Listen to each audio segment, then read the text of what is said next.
판사님이 과연 이걸 진짜 이렇게 무고죄를 중대하게 생각을 하시는 건지 뭔가 가식적인 이런 표현을 쓰는 이유를 전 모르겠다 이거죠. 집유 2년? 성폭행으로 걸렸으면 집유 2년 주냐? 무고죄는 무조건 징역형으로 때리고 집행유예 없애야 된다.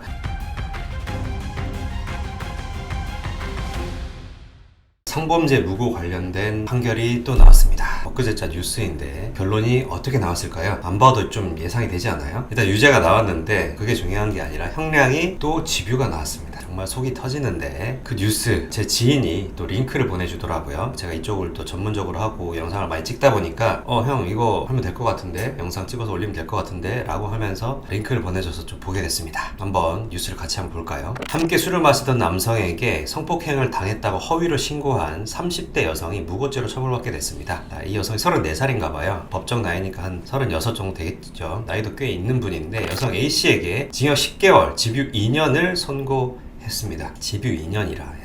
여기서 보면 속으면 안 돼요. 징역 10개월 여기까지만 딱 하면 되는데 집행유예 2년, 결국 집행을 유예하겠다, 감옥에 안 들어가는 거죠. 도대체 어떤 사건 내용이었을까 한번 보면, 앞서 A씨는 지난해 6월 충남 아산에서 함께 술을 마시던 피해자, 여기선 남성분이겠죠, 합의하에 성관계를 하고도 성폭행을 당했다고 경찰에 신고한 혐의로 재판에 넘겨졌다. 여자분의 진술을 한번 보면 이 뉴스에서는 방금 고소할 때는 원하지 않는 성관계를 당했다라고 진술을 했어요. 그런데 무고죄로 고소를 당하자 이 무고죄 법정에서는 해리성 기억상실로 당시 상황을 기억하지 못했다. 자, 이 해리성 기억상실이 뭘까? 이런 말 진짜 아니 그냥 기억이 안 나서 정확하게 기억을 못했다라고 하는 게 아니라 해리성 기억상실, 뭔가 있어 보이게, 예를 들어서 심신미약 뭐 이런 비슷한 주장을 하기 위해서, 자신의 고의를 부정하기 위해서 뭔가 좀 어려운 단어를 쓰면서 이렇게 한 거겠죠. 해리성 기억상실, 제가 먼저 한번 의학 사전 이런 데 한번 찾아봤습니다. 해리성 기억상실은 외상 또는 스트레스에 의한 기억상실이다 이렇게 나오고, 기억상실이 일반적인 의학적 장애가 아닌 심리적 요인에 의한 경우 해리성 기억상실이라고 한다고 해요. 이거는 뭔가 문제가 있어서, 기억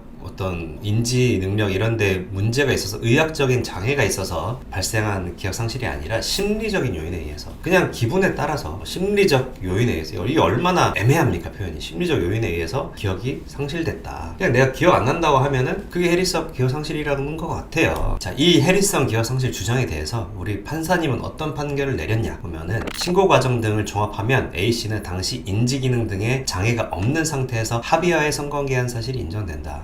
이렇게 제대로 된 판결을 했죠. 이 부분에 대해서는. 그런데 당시 상황을 제대로 기억하지 못한다 해도 이후 수사기관에서 성폭행을 당했다는 취지로 진술한 이상 적어도 무고의 미필적 고의가 있었다고 보인다. 이렇게 무고의 미필적 고의는 인정을 했습니다. 자, 여기서 조금 아쉬운 게, 이게 도대체 뭐 녹음이 있어서 이렇게 무고가 밝혀진 건지, 아니면 그 성관계 앞뒤 정황들, 모텔에 들어가는 정황이라든지 나오는 상황이라든지 이런 것들로 인해서 이렇게 된 건지에 대해서는 정확하게 나와 있진 않아요. 그런 부분이 나와 있으면 더 좋았을 텐데, 그래도 일단 우리 판사님께서는 이런 무고의 고의, 이것도 미필적 고의로 인정을 했죠. 인정을 일단 하셨습니다. 여기까지는 나쁘지 않아요. 판결이 나쁘지 않은데 그 다음부터가 이제 문제인 겁니다. 이제 형량을 정해야 되는데, 근데 무고 형량에 대한 판결을 내릴 때 항상 이 무고죄 판결에 등장하는 고정 문구가 있어. 고정 멘트가 있는데, 여기 이 판결에서도 등장을 했습니다. 무고죄는 피해자가 부당한 형사처분을 받을 위험에 처하게 하는 중대한 범죄로 책임이 가볍지 않다. 이 문구를 앞에 박아요. 근데 판사님이 과연 이걸 진짜 이렇게 무고죄를 중대하게 생각을 하시는 건지,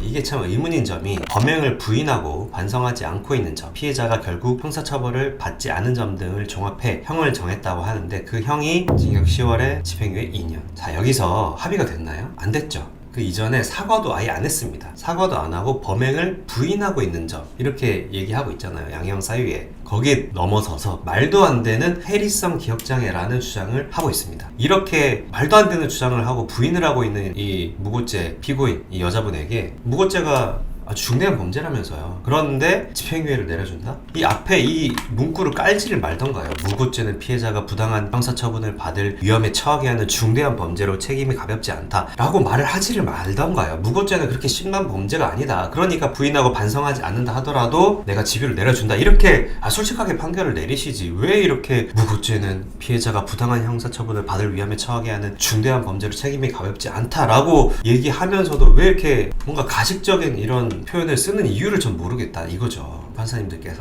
너무 이게 안타깝다. 진짜 말로만 무고죄가 중대한 범죄다 이렇게 말씀하시는 것 같다 이거죠, 판사님들께서. 그게 너무 저는 화가 나는 포인트고 너무 안타깝게 생각하는 포인트입니다. 진짜 우리 사법부에서는 이 무고죄가 정말 얼마나 중대한 범죄라는 인식이 사실 잘 없는 것 같아요. 말만 이렇게 하고 말만 모든 무고죄 판결에 이 문구가 등장합니다. 걸그룹 무고 거기도 이 문구 등장했죠. 이 문구 등장했는데 집유를 풀어줬잖아요. 말이 중요한 게 아니라 형량을 어떻게 때리는지를 보면 이 판사님들이 얼마나 이 죄를 무겁게 보는지 가볍게 보는지를 알 수가 있잖아요. 그런데 결론을 보면 어떻습니까? 무고죄를 무겁게 보나요? 합의도 안 됐고 부인하고 있는 범죄인데 중간간 강간 무고잖아요. 만약에 강간이나 중간간죄에서 부인하고 있다, 부인하다가 유죄가 나오면 어떻게 됩니까? 바로 실형입니다. 아니 인정을 해도 합의가 안 되면 실형이고 부인하면 괘씸죄 걸려서 형량이 더 가중처벌 될 수밖에 없어요. 무조건 실형입니다. 그럼 무고죄는 어떻습니까? 그게 아니죠. 사과도 안 하고 인정도 안 하고 아예 범행을 부인하면서 말도 안 되는 무슨 해리성 기억장애라는 뭐 헛소리를 하는데도 이거를 무고죄 아주 중대한 범죄다 하면서도 집행유예를 내려주고 있는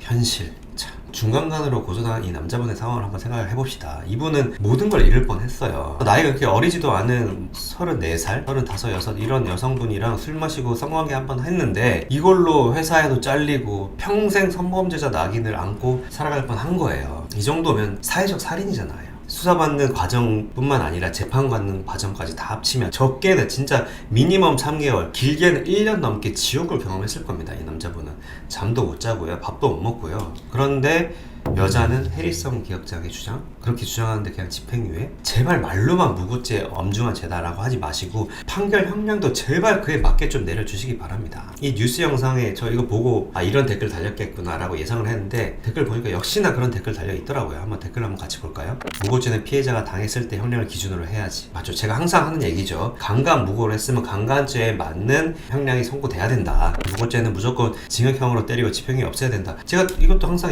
하는 얘기잖아요. 집유를 해주니까 이거 여자들이 무서운지 모르는 겁니다. 남자 사회 매장 시켜놓고 징역 10개월에 집유 2년? 크크. 무고하게 죽은 남성들이 얼마나 많은데 에휴.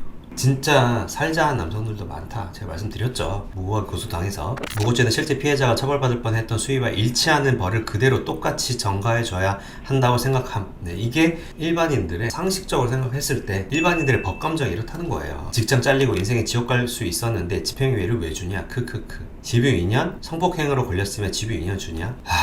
만약에 성폭행으로 고소당한 남자분이 법정에서 판사님 저 사실 해리성 기억장애가 있어서요 그 당시에 억지로 했는지 한 기억은 없습니다. 이러면 집행유예 주나요? 오히려 가중처벌되죠. 이 기준이 달라도 너무 다른 겁니다. 아직 갈 길이 너무 멀죠. 자, 마지막으로 한 커뮤니티에 이 뉴스와 관련해서 올라온 글이 있어서 소개해드리면서 마무리하도록 하겠습니다. 성폭행 무고로 한 남자 인생 개박살 내려고 했는데 집행유예 받음. 오늘자 뉴스 관련된 내용이죠. 나도 무고당해서 무혐의 받고 진짜 고생했다. 현재 무고 소송 중인데 이게 정말 쉽지 않음. 무고당한 남자들 태반이 무고 고소 못하고 포기함. 원래 무고는 상대방이 나를 조질 목적으로 허위신고를 한 증거가 있어야 함. 직접으로 공모든 계획 세운 증거를 찾아야 함. 그런데 그걸 어떻게 찾음? 그나마 요새 여자들이 무고 너무 많이 하니까 이제 저런 직접 증거 없이도 성관계 후 멀쩡히 잘 지내다가 갑자기 강간 나겠다고 고소하면 무고가 인정되기 시작하더라. 맨날 유리천장 어쩌고 저쩌고 하더니 지들 스스로 유리바닥 박살 내버림. 근데 이게 중요한 게 아니라 무고를 했으면 최소한 상대방도 비슷하게 처벌해야 하는데 봐준다는 거임. 명분은 무고 처벌을 강화하면 진짜 피해자들이 고소를 못하게 해서라는데 여자들 일관된 지술만 가지고 유죄 판결 내리던 양반들이 할 소리는 아니지 않냐. 진짜 남자로 태어난 게 죄다. 참 씁쓸합니다.